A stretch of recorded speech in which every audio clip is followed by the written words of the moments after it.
Welcome to National Parks Traveler, where we explore the national parks and the issues that involve them.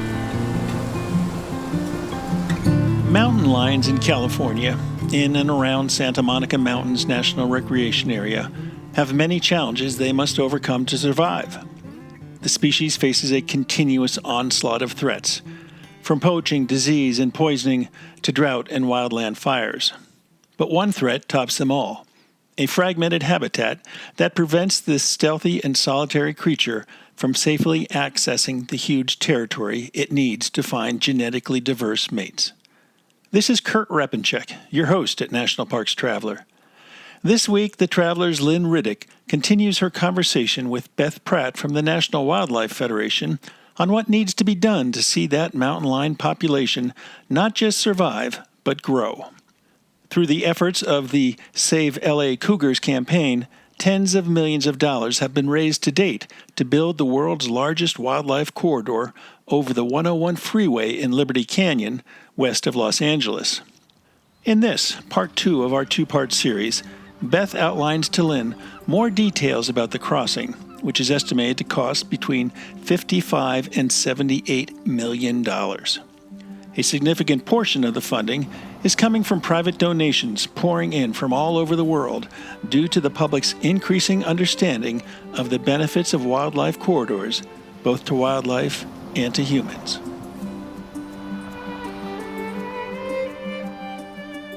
The Grand Teton National Park Foundation is a private, nonprofit organization that supports projects that protect and enhance Grand Teton National Park's cultural, historic, and natural resources. By funding initiatives that go beyond what the National Park Service could accomplish on its own, foundation donors improve the visitor experience and provide benefits to the national park system for decades to come. You can see their successes at gtnpf.org. Whether it be strategy, business planning, change management, board development, executive search, or diversity planning, Potrero Group is here to help. They mix a depth of experience in the parks and land space with a breadth of best practices from other industries. For more information or to schedule a preliminary conversation, go to potrerogroup.com, P-O-T-R-E-R-O group.com. Acadia National Park is one of the 10 most popular national parks in the United States. It's also one of the smallest and most vulnerable. That's why Friends of Acadia exists. Friends of Acadia is an independent organization of passionate people, inspiring those who love this magnificent park to make a real and lasting difference for Acadia. You can make a difference at friendsofacadia.org. Do you love one-click shopping? With our partner, Interior Federal Credit Union, you can earn rewards just by making online purchases. You're missing out on rewards points if you're not using their Visa, credit, and/or debit card. By adding these cards to your online shopping cart with Amazon, Walmart, or other shopping retailers, you can earn a point for every dollar you spend. Binge watching a lot with streaming services like Netflix and Hulu? Use their card for recurring payments to earn points as well. Visit their website, interiorfcu.org, and read their blog for more details and how to apply. The Blue Ridge Parkway Foundation is the primary nonprofit fundraising partner for the Blue Ridge Parkway. It is made up of people who have a deep love for this majestic road and want to ensure that its natural beauty and the experiences it offers endure for generations to come. Show your appreciation at brpfoundation.org.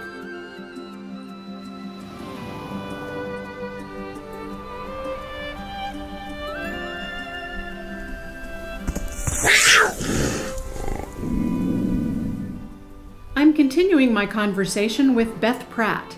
She's Regional Director for the National Wildlife Federation and leader of the Save LA Cougars campaign.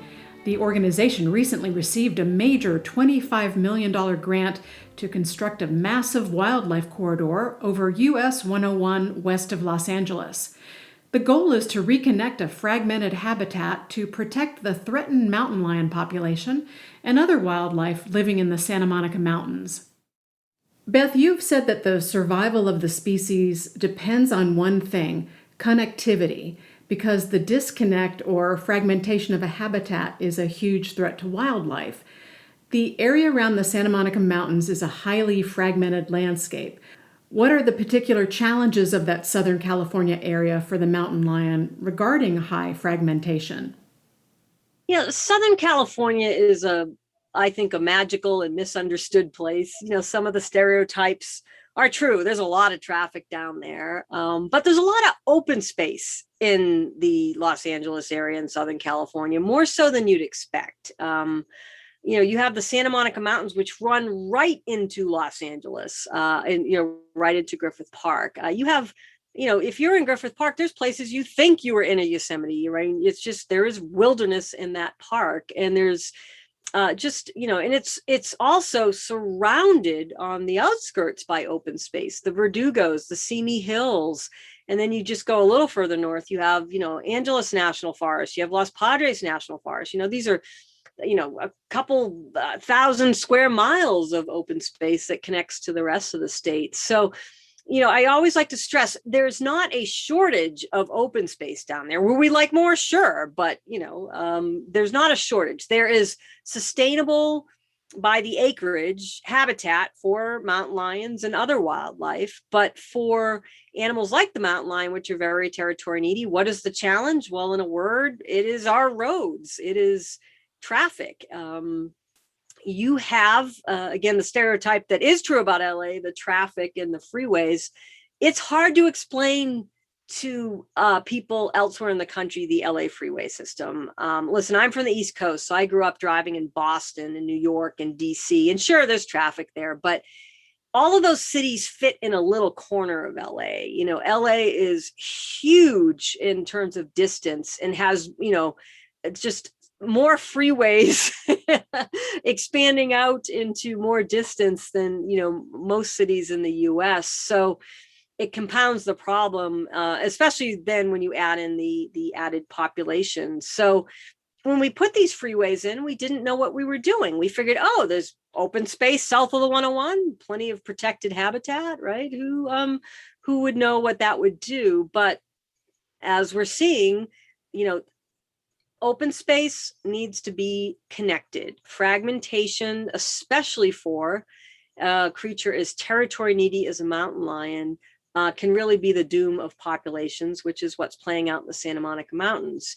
You have mountain lions that cannot get into the Santa Monica Mountains to bring in the new genetics needed for a sustainable population long-term. And the mountain lions south of the 101 are kind of stuck there. Those that try to get out usually get hit by cars, P22 being the exception. So they're inbreeding themselves out of existence. So that's, the fragmentation problem kind of in a nutshell. They just need passage across these freeways to get dates outside their family is the sort of, simple way to put it. And I think it's just about, what I love about science is we learn more. And connectivity is kind of a new thing. We now know it's needed for not just mountain lions, plants need it. You need it for seed dispersal. The little guys need it. The same National Park Service research that shows the genetic decline of the mountain lions, they're seeing the same type of result from fragmentation in lizards and birds. So we now know that open space, even big swaths of open space, need to be connected to work and for ecosystem health. And that is what we're trying to solve. I'll also say it's an interesting situation in the Santa Monica Mountains as well. And I can't find a precedent for this. We have wildlife crossings are nothing new, and obviously fragmentation occurs all over the country. But what we did with the 101 is cut off an entire mountain range from the rest of the world. And I'm not really seeing that anywhere else. So that is an interesting thing to solve, to reconnect an entire ecosystem, not just in other places where you're just trying to get animals across the road because they're getting hit by cars. We're talking about potential species extinction and also a degradation of entire mountain range because of fragmentation. That's a little different than what a lot of these other wildlife crossings are trying to solve. Well, let's talk more about the $25 million grant toward building a huge wildlife corridor. at Liberty Canyon over the 101 freeway west of Los Angeles. Tell us about the proposal and, again, why this particular location? So let me get to the why. Why put a wildlife crossing here? The National Park Service research that we've been referencing really raised the alarm. I think it was surprising to them as well. Again, urban wildlife research was still in its infancy, or at least not as well known back when they started. And so, they raised the alarm bells on what the problem was, right? So, okay, boy, the genetic fragmentation or the genetic decline is pretty severe. We got to do something about this. As to where, this one's kind of an easy question to answer. We don't have a choice. We do know, and this is where the GPS comes in, we do know wildlife are trying to cross here. Again, we have over 100,000 GPS points from their study. They come up to the freeway and they turn around. We actually had a mountain lion get hit by a car near Liberty Canyon. You had P64, who actually was using this long culvert. He figured it out. It was really interesting. Not a sustainable wildlife crossing, but he figured it out. I wouldn't go through there. Can you imagine going in this long culvert under a 10-lane freeway? I'm too claustrophobic. So, the animals, this pinch point is actually the last 1,600 feet in the entire area that has protected space on both sides of the freeway. There's nowhere else we can put this. That's another difference we have with our wildlife crossing. People think like wildlife corridors, and you think like Path of the Pronghorn in Wyoming, which I've been to. I've actually been on that crossing. That crossing was connecting a 1,000-year-plus migration route for pronghorn. And we don't have ungulate migrations here for the most part. We have some mule deer in the Sierra, but for the most part, what we are trying to fix in California is what's left, right? The options, the animals. Mountain lions don't migrate, they just travel. So this is sort of the last place in the area where they can cross.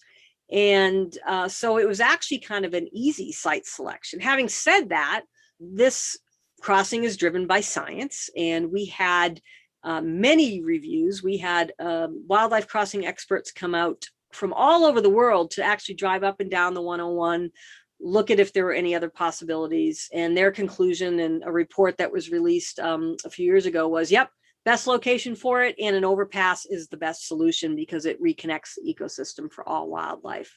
So that's why Liberty Canyon. The other thing I will add, because this is really interesting to me, first, Liberty Canyon is in the Santa Monica Mountains National Recreation Area, again, a national park. It's a very urban park, but it's still a park.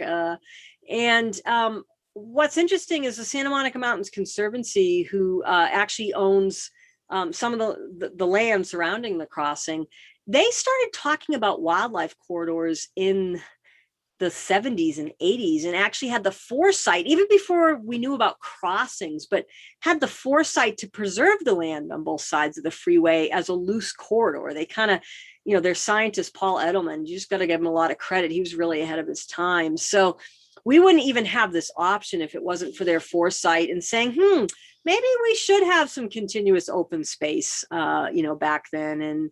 And so now we have a corridor that we can connect, and it's pretty exciting. Yeah, I mean, wildlife corridors are certainly a timely topic right now. The New York Times ran a story, and you probably saw it.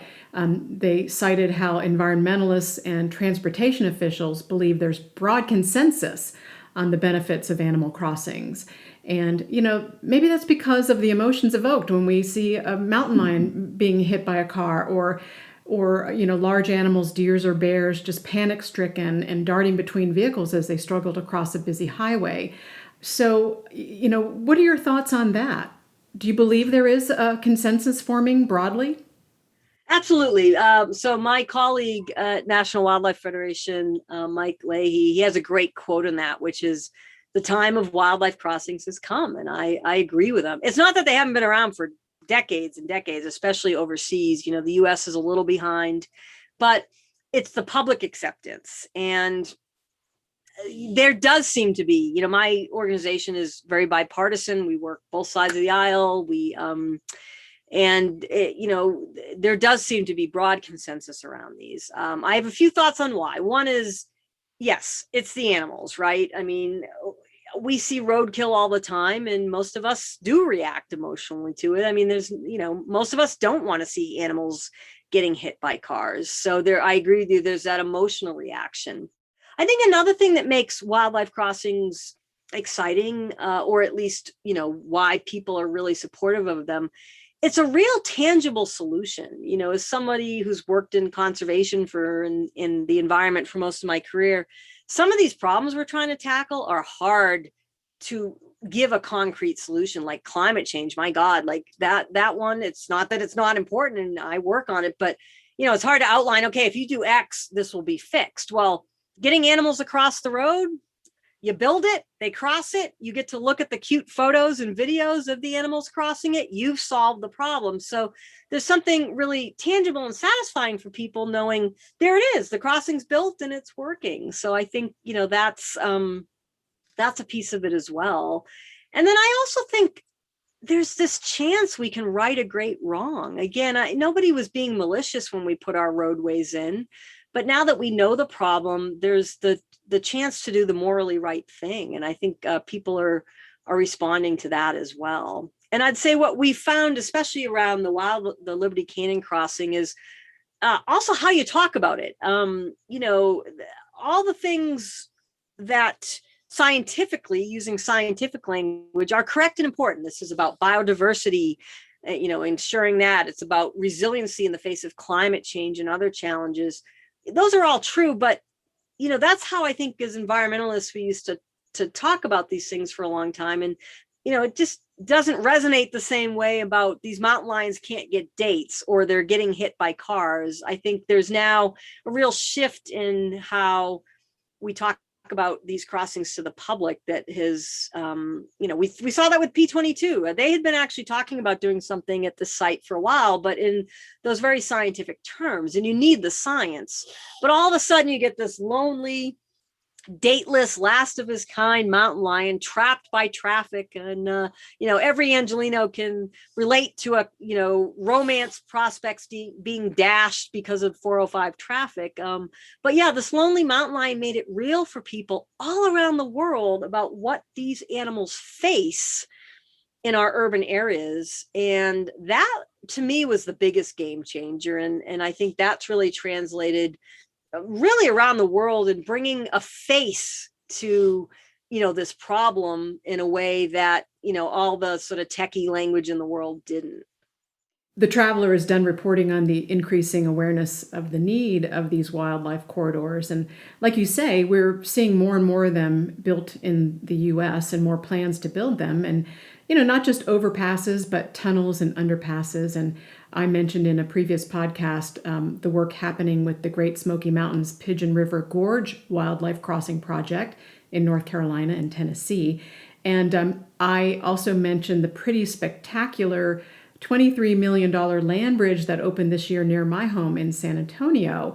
And all you need to do to be convinced is to look at the video from the Parley's Canyon Wildlife Overpass near Salt Lake City, and you watch the parade of wildlife making its way across the bridge, and it's really, really interesting. And the Times article cites how a series of crossings in the Pinedale region of Wyoming has resulted in a 90% drop in vehicle collisions with animals. Is that the crossing you were talking about?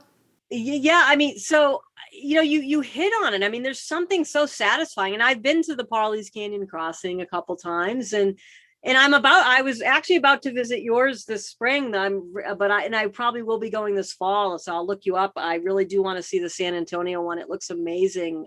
But yeah, there's something satisfying about watching that Parley's Canyon video or any of these. Like, I have visited a lot of the crossings across the U.S., and we actually had Wildlife Crossing Week as part of some of our education for our Save LA Cougars campaign, and just seeing the video of whether it's a frog or toad crossing or wolves going over a crossing up in Washington State or the pronghorn. These are amazing. They're positive. They're hopeful. I think that, they work. As you said, you look at the stats on these crossings, 80%, 95%, reduction in collisions. You have the Banff crossings, I think, like I think they're up to like 300,000 successful crossings just with the large, animals. They work, right? It's also something that works, and the video footage coming out of them just makes us all so inspired and hopeful. Yeah, there's exciting projects, and I don't like to leave out. We have one of my favorite crossings is actually up near where I live. We have the Yosemite toad. It's a endemic species to the Sierra. They are under threat from a lot of reasons, but one area it was sort of a Forest Service road. They were getting killed. It was part of their annual migration, to breeding grounds. And they put in this ramp, and now the toads go under it. And I just love seeing the photos coming out of the little toads walking under the ramp. You have crab crossings. I love those. You have salmon being shot out of water canyons to get across barriers, right? So, we tend to think of these, like sort of large mammal crossings, of course, and that's what I work on. But the little guys too, I think are equally as inspiring. Every wildlife crossing is both site specific, has different goals, and also can be focused on different species. And the Santa Monica Mountains, we're actually focusing, although we use mountain lions as sort of the poster child because they are at most risk of extinction right now. And they're cute, and who doesn't love mountain lion kittens? Our crossing is actually being built to reconnect the ecosystem for almost all wildlife. I mean, frogs are going to live on it. Birds will fly over it. Butterflies will, sort of be helped through their migration on it. So we're building it with the intent of it just really being, restoring habitat back is the best way to put it, but over a freeway. That's exciting to me. Yeah, and I don't think you mentioned that it's going to be going over 10 lanes of traffic. How much more money has the campaign raised since you got the $25 million grant? And who did you get the grant from? Did you mention that? Yeah. So, as you said, to start off, I mean, this is going to be the world's largest crossing when built. And it's not because I want it to be. I'd gladly build the world's smallest crossing, but unfortunately it has to go over one of the world's biggest freeways, the 101, and an access road. It's 10 lanes of pavement and again, an access road. So this is huge. This is not just, a lot of these crossings are over 4 lanes of road so with that comes a big price tag. I don't happen to think it's that expensive when you compare it to other infrastructure projects. In fact, it's right in line, but it's still $87 million is the at least estimated price tag. We still are getting final construction numbers. So when I, to make this happen, Caltrans, our Department of Transportation, they've always been very supportive, but they're like, we don't have budgets for these things, right? I hope in the future they do. And I think that's one of the things a lot of groups work on, including my own, both federally and at the state. How do we start incorporating these crossings into state transportation planning and into state transportation budgets? But we're not there yet. So that's where, groups like mine come in. We said, all right, we need to get this done. The mountain lions are running out of time. We're going to look at getting private investment for this as well. And I really have to thank the Annenberg Foundation and Wallace Annenberg. They've stepped up a couple times. Early on, when everybody kind of thought we were crazy, they saw the vision in this. They saw the worth for biodiversity and ensuring the mountain lion's future, and put up our first private $1 million donation back in 2016. And then, yes, recently we just announced last month a $25 million challenge grant from them. So with that 25 million, we have raised 44 million to date. Wow. And then, yeah, it's amazing. I mean, to me, and that comes from everywhere, right? We have a couple in Kansas who are so inspired by the project. They've given almost $750,000. We get, donations from Hong Kong and Florida. So there's something about the story of these cats sort of trying to hang on in an urban area that's really inspiring.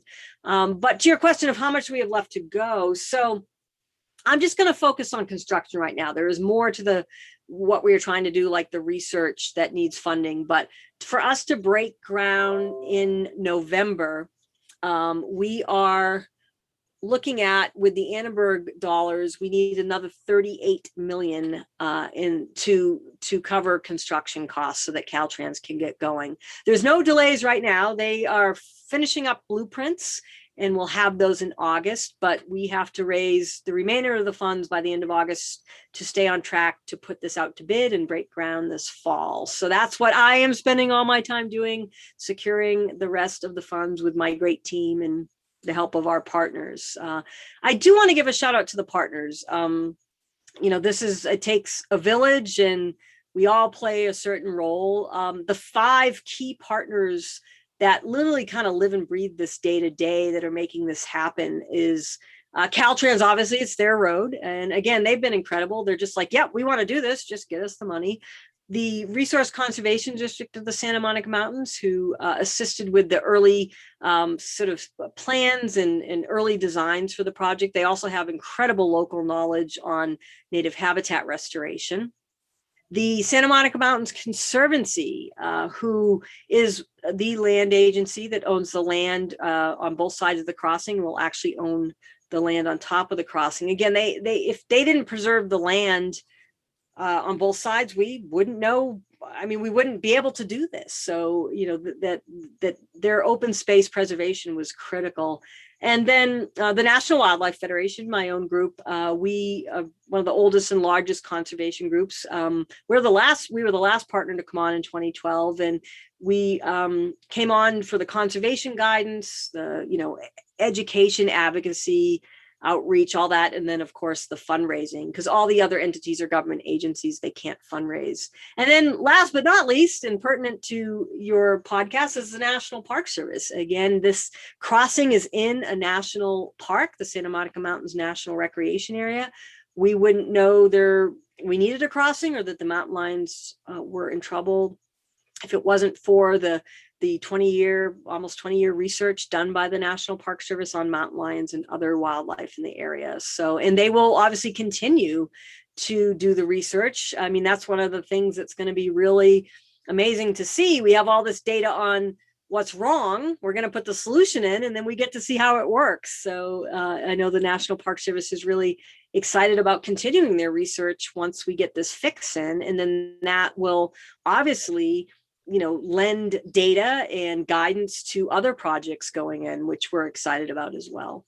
Do you know if there's any money for wildlife corridors in the proposed Biden administration American Jobs Infrastructure Plan, or possibly how many jobs would be created? I know in the Great Smokies, they want to reconfigure aging and obsolete highway overpasses for wildlife crossings. Yeah. So to your answer, one of the things the National Wildlife Federation does, again, I oversee California, but I sit on we have actually a national corridors sort of working group within the Federation. And we work with other groups across the country to work with the federal administration on putting wildlife crossing money in, like you said, budgets, especially stimulus projects. And what the other good thing about these projects, they're infrastructure projects. They come with jobs. They come with, opportunity.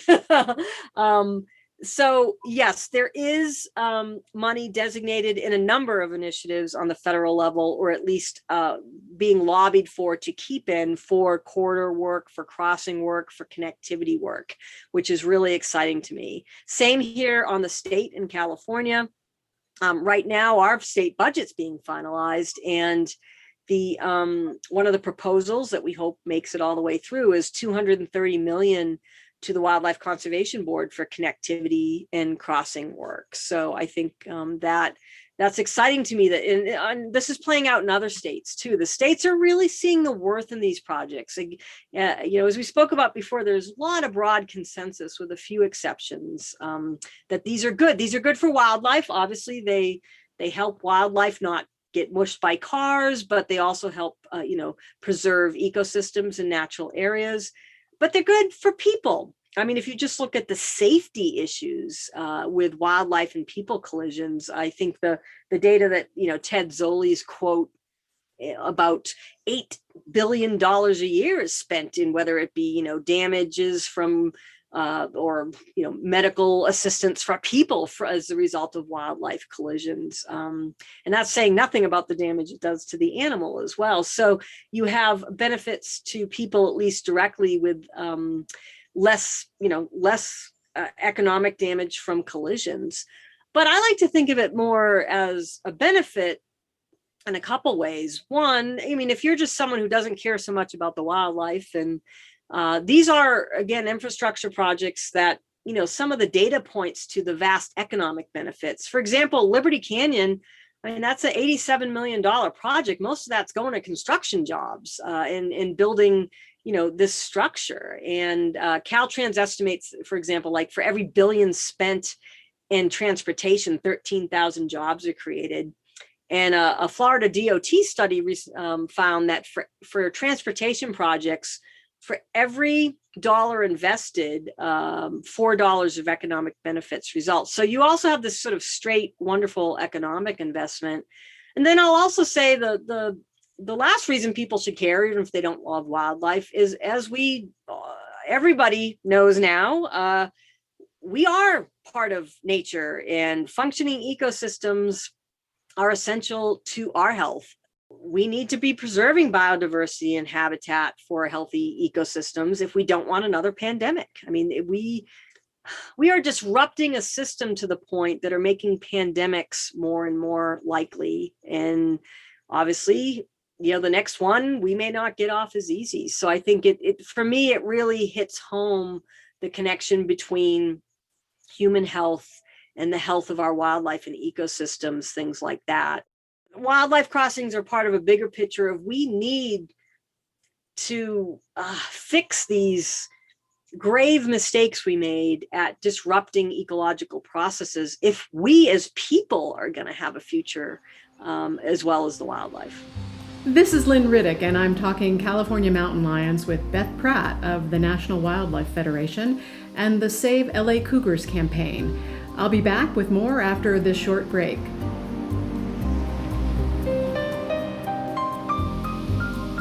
Listener and reader support make National Parks Traveler possible every day of the year. If you enjoy the Traveler's content, please consider a donation via nationalparkstraveler.org. Western National Parks Association is a nonprofit education partner of the National Park Service. WNPA supports parks across the West, developing products, services, and programs that enhance the visitor experience, understanding, and appreciation of national parks. Learn more at WNPA.org. The North Cascades Institute has a large portfolio. It's an environmental learning center, training center, conference center, and leadership center, all set in the splendor of the North Cascades National Park Complex. Learn more at ncascades.org. Washington State is graced with 3 spectacular national parks, each different and special in their own unique ways.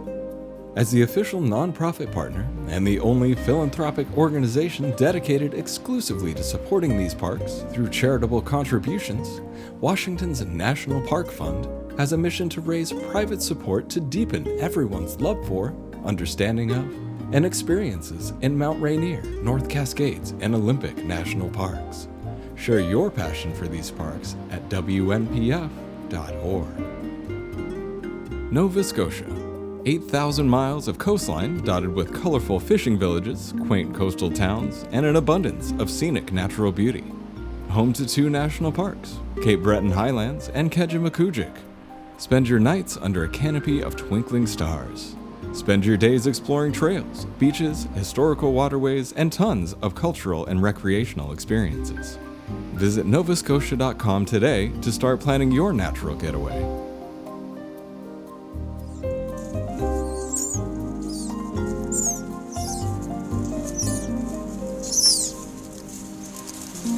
This is Lynn Riddick, and I'm back with Beth Pratt of the National Wildlife Federation. Other than P22, we really haven't talked about the integration of wildlife into urban areas, and I know you are a proponent of that. Can you explain that school of thought? Yeah, this has been an interesting journey for me, which did start with P22. I am a parkie. I've spent most of my career, in fact, almost all of it, working with the National Park Service. I've worked in Yosemite for almost a decade as part of the, it's now called the Yosemite Conservancy, but at the time was the Yosemite Association. I was the vice president. I worked for the concessionaire in Yellowstone for 4 years as their director of sustainability. And now this project is in a national park, again, the Santa Monica Mountains National Recreation Area. But as you know, Yellowstone and Yosemite are more what we think of traditional parks, these sort of remote wilderness areas, that are mostly devoid of people, although I wouldn't classify Yosemite Valley as that, obviously. But when I was coming up in my biology training and conservation work, and it's been 30 years for me, the prevailing notion was, wildlife and people belong in separate spaces and never the two should meet. And, we stick wildlife in Yosemite and we've checked the box and done our job. And that was what I thought for the longest time. Indeed, when I read the first news story about P22, I had just moved back to California to take this job with the National Wildlife Federation and was starting out with typical conservation work, looking at, what we could do in Yosemite or the Sierra, and read the story of P22, called up the National Park Service down there and said, is this true? I didn't even believe it. I'm like, how can a mountain lion be living in LA? There's just no way that's true. But when I went down there and actually toured Griffith Park, I'd never been there before, even being in California for 20 years. And then hearing Jeff Sikich, the biologist, talk about the challenges these cats were facing, I just had one of those life-changing moments, which I, did a TED talk about, which was, I'm sitting there going, oh my God, these cats shouldn't be here. There's people playing golf and running and cars and pony rides and a golf, it just struck me as so inappropriate, for lack of a better word. And it really hit me like, well, wait a minute, who am I to judge? If it's okay for that mountain lion, then, what say do I have? And if it's the only way he can exist, then maybe he should be here. Maybe it's really us who are, the intruders. And it really set me on a journey, which turned into a book. I actually had started the book and it turned into a totally different book on these coexistence success stories, and not just success stories, but how we have to share space or wildlife is not going to have a future.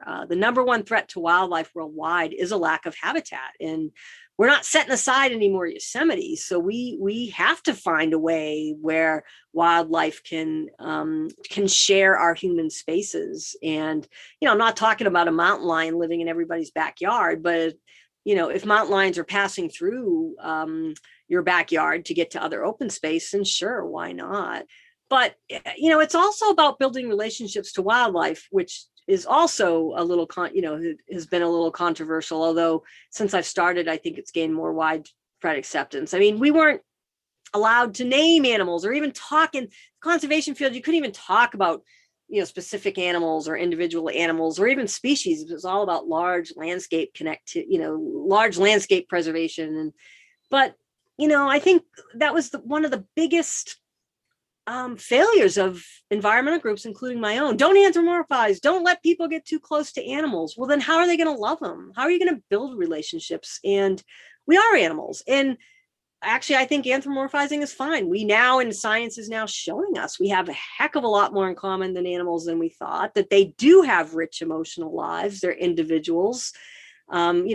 You have killer whales who have matriarchal societies and have different dialects and languages. You have elephants that mourn their dead. They even think fish may have emotions. So, that separateness from us and wildlife, I think, was a really big mistake that I think is being rectified. We have to build day-to-day relationships with wildlife, whether it be for their preservation or for ours. So I think that is about less on the science side and more on, if we want to protect wildlife, people have to love them, and telling people they can't anthropomorphize is, or even get close to wildlife is silly. And I'll end with an anecdote. It was really interesting that TED talk I gave, again, I've been worked in Yosemite for a decade, but obviously I've lived up here for 30 years. So I'm friends with a lot of the park staff, and I gave my TED talk, and one of the park scientists came up to me afterwards, was about how, hey, let's make some room for wildlife in our backyards. And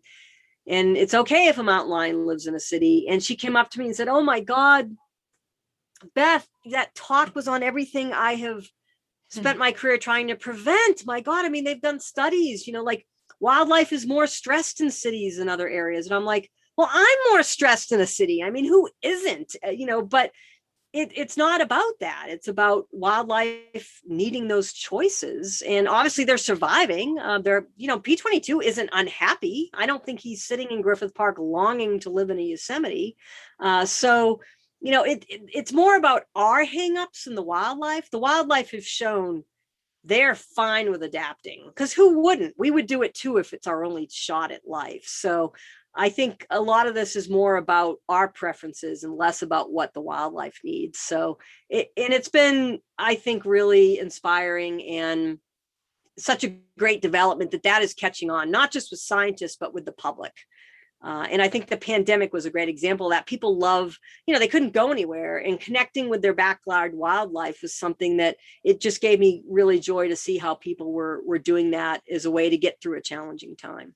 Yeah, we like seeing wildlife, and it's all really just a matter of knowing that we might see it in urban areas and what to do to be safe and to act sensible around wildlife, right? Yes, the dangers are really overblown. And I think that for a lot of it is people don't know. I mean, if you don't know mountain lion behavior in biology, and of course you're going to be scared if you see one, but I just think learning a little bit about wildlife around you will dispel a lot of the fear. And the I call it reading the wildlife weather, right? We learn about weather so that we know when it's going to rain. Same thing with wildlife. We should learn about the wildlife in our area so that we don't automatically have to have that fear response. And then to me, it opens up such wondrous possibilities for these encounters. You can have relationships with wildlife. Obviously, they're not pets, and it's never zero risk. I mean, even ticks can kill you, right? So I always want to stress that it's never zero risk. But 99.999% of wildlife encounters end well for both parties. And indeed, most of them end without people ever knowing they've had a wildlife encounter. There was that video that just went around in the last few months of this bear was walking around a house. He sees some people. The people don't see the bear. The bear kind of backs up and waits for the people to leave. Those people didn't even know there was a bear there. They go out of their way to avoid us.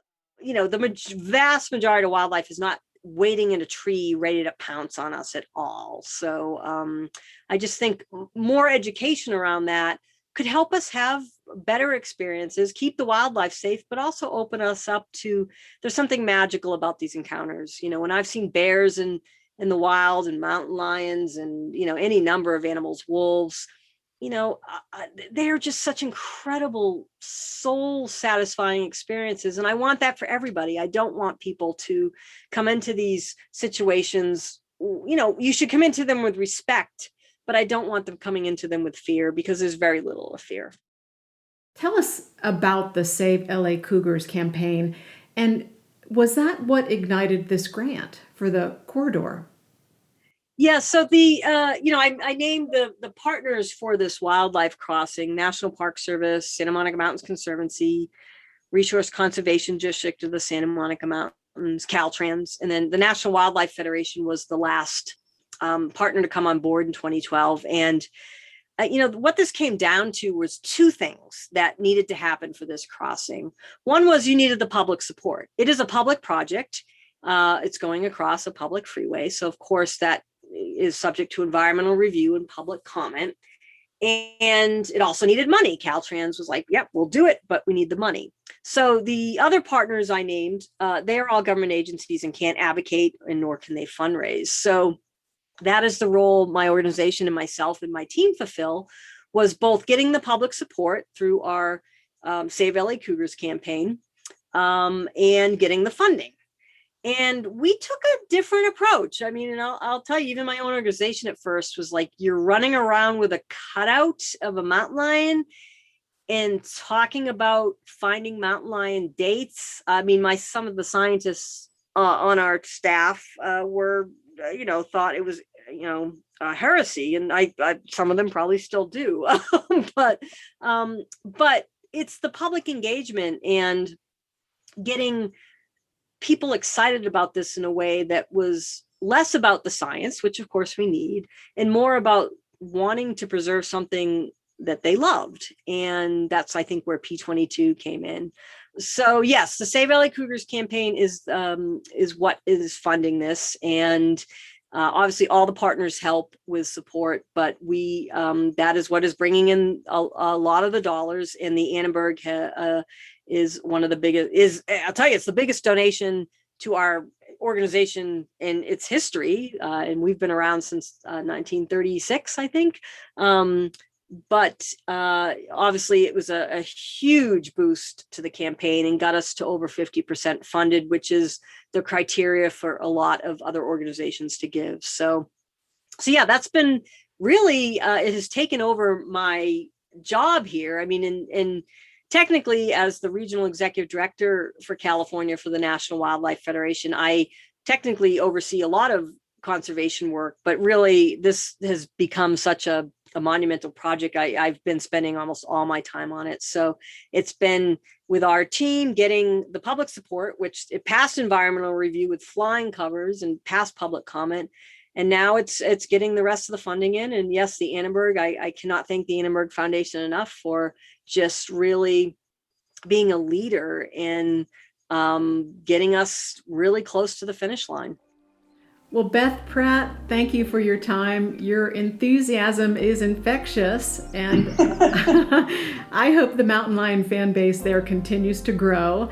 And I hope the Save LA Cougars campaign reaches its goal and that crossing gets built, and we'll keep our eye on the progress. And I'll see you in San Antonio. I'll give you a personal tour of our landmark. I will love it. I'm coming, and you have an invite to groundbreaking. Listen, it's as my esteemed colleague, Senator Fran Pabley says, it is not if anymore, it is when. So you have an invite to the groundbreaking this fall as well.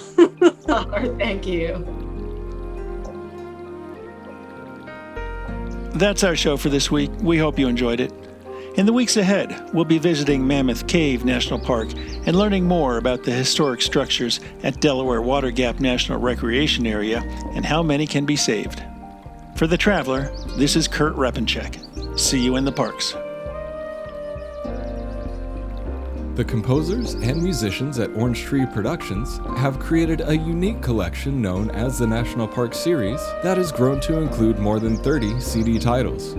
Composed against the backdrop of a park's sounds of nature, these musical scores will connect you with these beautiful places and take you there, at least in your mind. This collection is the #1 selling national park audio series in the world and provides the background music for National Parks Travelers podcast. Visit them at orangetreeproductions.com. Editing and production work for the National Parks Traveler podcast is done by Splitbeard Productions. You can learn more about us at splitbeardproductions.com. National Parks Traveler is a 501c3 nonprofit media organization that provides daily editorial coverage of national parks and protected areas. Traveler's coverage is made possible by reader and listener donations. Visit us at nationalparkstraveler.org.